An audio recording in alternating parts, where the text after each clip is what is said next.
U.S. President says willing to meet with Iran's supreme leader, predicts Saudi-Israeli normalization and that Riyadh will very quickly join Abraham Accords.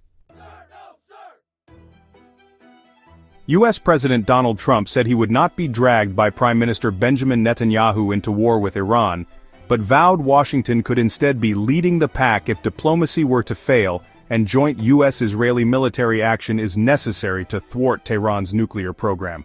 The U.S. president, who reiterated his hope that the issue could be resolved through negotiations, also expressed openness to meeting with the Islamic Republic's supreme leader or president.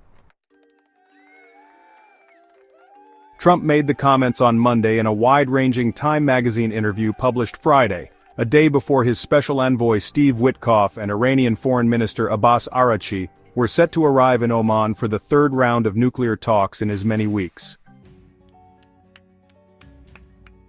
During the interview, Trump predicted Saudi Arabia would very quickly normalize relations with Israel, and blamed Gaza's recent death toll on his predecessor Joe Biden, because he took off all the sanctions on Iran, enabling it to finance the Palestinian terror group, Hamas. The interview also saw Trump say Ukrainian President Volodymyr Zelensky understands that the Crimean Peninsula, annexed by Moscow in 2014, would stay with Russia as part of a potential agreement between the two countries. The comment was published shortly before Witkoff was set to meet with Russian President Vladimir Putin in the Kremlin as part of the Ukraine-Russia truce talks. In addition, Trump said his administration has reached 200 still unannounced trade deals as countries around the world seek to counteract the punishing tariffs he announced earlier this month. Asked by Time about reports that he recently quashed Israeli proposals for a series of joint strikes on Iranian nuclear facilities, Trump acknowledged that while he didn't block Israel's plans outright, he didn't make it comfortable for them to proceed. "I think we can make a deal without the attack.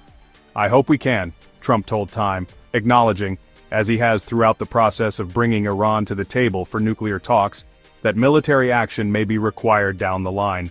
"I didn't make it comfortable for them, but I didn't say no," Trump repeated. "Ultimately, I was going to leave that choice to them, but I said I would much prefer a deal than bombs being dropped."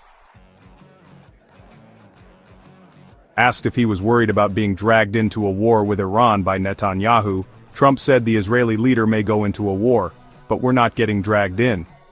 Asked again if that meant the U.S. would sit out an Israeli attack on Iran, Trump clarified that was not the case.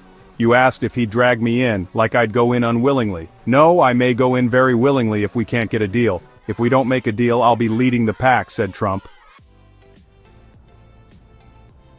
The U.S. president said talks with Iran so far have made very good progress. Asked if he was open to meeting with Iranian Supreme Leader Ali Khamenei or President Masoud Pezeshkian, Trump replied, "Sure."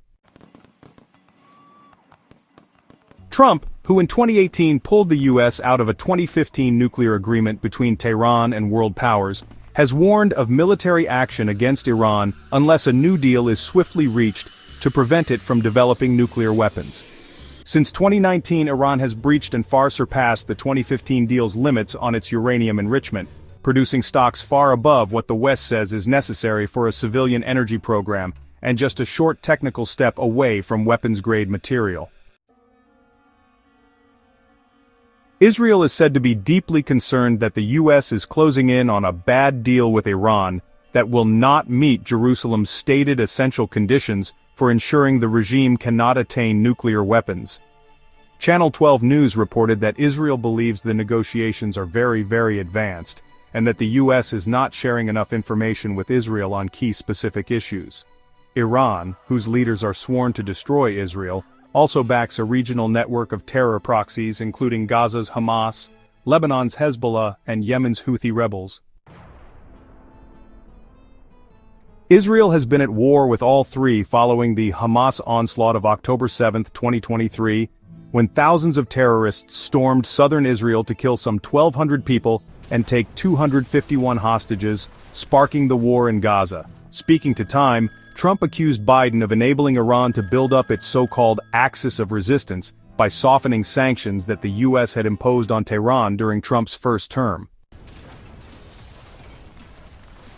Asked whom he blamed for the over 1,000 deaths in Gaza since Israel renewed hostilities there last month, Trump said, "I blame the Biden administration because they allowed Iran to get back into the game without working a deal. There was no money for Hamas, there was no money for Hezbollah," said Trump. When Biden came and he took off all the sanctions, they started funding terror again, including Hamas, Trump claimed.